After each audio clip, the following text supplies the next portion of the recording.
Regular session will please come to order. Mr. Secretary, please call the roll. Good evening, honorable members of the August body. As I call your name, please raise your right hand. Honorable Allen Bumanglag, Honorable Valeriano Tugas Jr., Honorable Mel Lawrence Coloma, Honorable Anunciacion Pagdilaw, Honorable Ray Gabur, Honorable Erickson Lumbo, Honorable Rachel Cabye, Honorable Marie Grace Aganos, Honorable Giuseppe Lumbo, and Honorable Azalea Rayrao. I would like to report to you, Mr. Chair, that as per result of the roll call, there is a 100% attendance. So as per roll call, we have 100% attendance, so we can transact business officially. Honorable Allen Bumanglag. Thank you, Mr. Chair. I move for the suspension of the rule to accommodate our Municipal Mayor, Honorable Rommel Labasan, to deliver his State of the Municipality Address 2024. So move, Mr. Chair. Any objection? Hearing none, motion granted. Tugagayam kay kakabsat, intay nga rod pasabatan, itinapigsa na palakpak, bida tatang rabi, ayuda man, ila Pinili, Honorable Rommel Tamayo Labasan.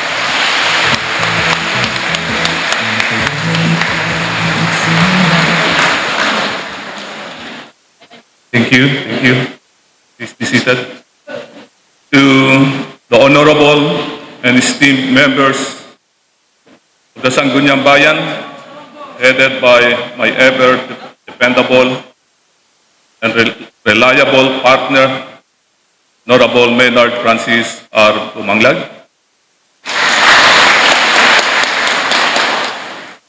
To the Liga ng mga Barangay and our SK officials and members, all national agencies, special mention to Attorney Gerald Gallardo, Sir, DILG Provincial Director, and of course, not to forget, Honorable Rafael Medina, Senior Board Member, and also Honorable Gian Crisostomo, and our very own ABC President of Ilocos Norte, Honorable Ryan Jan Pasqua, and of course, Ma'am Joanne of Comelec, NGOs, visitors, friends, relatives, ladies and gentlemen, good evening. Tonight marks another milestone in the history of our town. As I stand before you to report the state of our municipality for this year 2024. While challenges were inevitable, we have still managed to claim victories and accomplish projects and programs for a promising future for Pinili.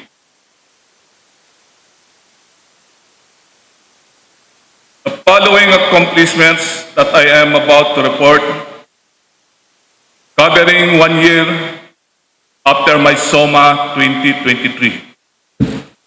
Is a manifestation of the efforts and exemplary performance of my team, the LGU team. But of course, this is not an overnight success, but by continuously initiating steps toward the vision of a progressive Pinili, no matter what, is exactly what we need.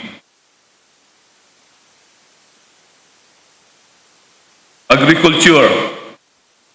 Our Municipal Agriculture Office, headed by Mr. Philip Galang, has exerted a lot of effort in aid of our farmers through the distribution of the following: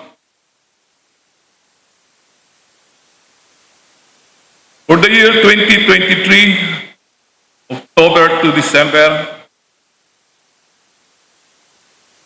fertilizer for tobacco distributed 6,030 bags to 1,226 beneficiaries.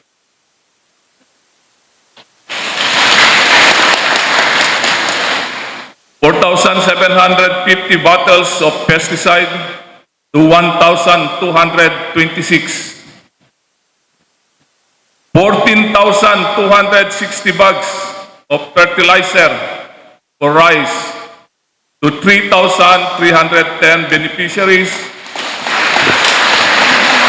and 4,522 bottles of pesticide to 3,310 beneficiaries.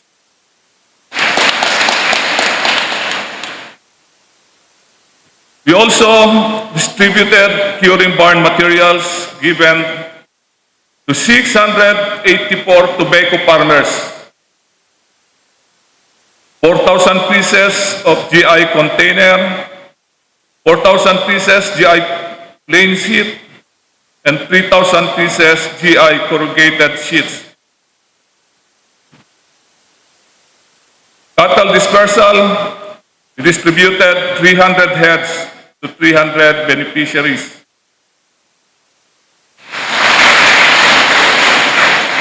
We also distributed assorted high-value crop seeds, about 3,688 sachet to 1,229 beneficiaries. We also distributed 25 kurong-kurong units given to all 25 barangays of our town, Pinili. For the year 2024, January to August, pesticides was distributed 9,896 bottles to 3,310 beneficiaries. Rice seeds given to 3,310 beneficiaries. We have also swine dispersal and feeds given to 254 beneficiaries under the RTL Livelihood Program. 254 heads of piglets and 254 bags of feeds. Dahita ako naibunong nga piglets ako at dapay pasurot nan may sangabag nga feeds. Procurement of municipal coaster under RA 7171. On social services, in 2023 to 2024, there are 423 ages 3 to 4 years children, but only 416 of them are enrolled in our daycare centers, for a percentage of 98.34%. Dasang kapasit ako nga pati naka-enroll. So nga, barangay officials, karoon dagiti kakapitanes, alukuyan tayo apo, dagiti parents, umay daypan, dagiti tandak da iti daycare centers tayo. Namupay amot tayo apo, at dagiti special cases, nga saan nga talagang makaumay dete uding. So nga, 98.34% up.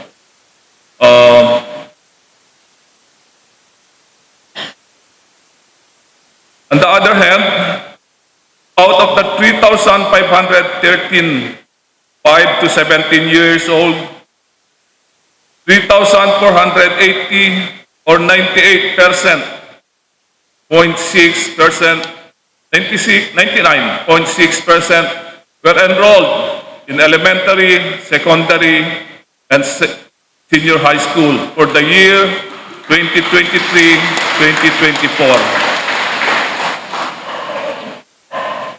Pinili District, total of 1,689, male 906, female 784. Pinili National High School, total of 1,368, male 675, female 693. And Pinili Institute, total of 303, male 165, and female 138. Sacritan National High School, total of 324, male 162, female 162, even. And Santo Tomas Integrated School, total of 8. Na po, 8 pa lang, karugugita. Amok nga, iti sumarsarunong atawan, umatadon tumat lang data na po. For the information of everyone, we have another integrated school, the Santo Tomas Integrated School. It was established last July 29, 2024. This additional school will cater to students residing at Barangay Santo Tomas and nearby barangays. Educational assistance to all college and senior high students. 1 year before, we have started the distribution of educational assistance to all college and senior high schools with the inclusion of reviewees. This is being prioritized by the LGU because we want to encourage students to pursue and finish their education for better opportunities in life. This is to encourage the respective parents as well that the LGU is willing to help them carry this obligation. Adiunay ado kakabsat, teko na limitado iti pundo tayo. Ngayon amok dakkel met iti kay papanan na ken kastabat dakkel iti may tulong na kadag iti parents tayo. 969 college students given 969,000, 1,000 each po. That is last December. And 639 to senior high school students. 639,000 of 1,000 each of the senior high school students. Last August, 1,052 college students given 2,104,500 pesos, 2,000 each. 50 reviewees, 100,000, 2,000 each. As of September 2024, there are 35 municipal scholars who are receiving 2,000 per month as an augmentation to their educational expenses. And kakabsat 2,000 pesos. Kadagiti 35 na municipal scholars. This program has been sustained for many years now for the hope of helping and investing on our deserving students.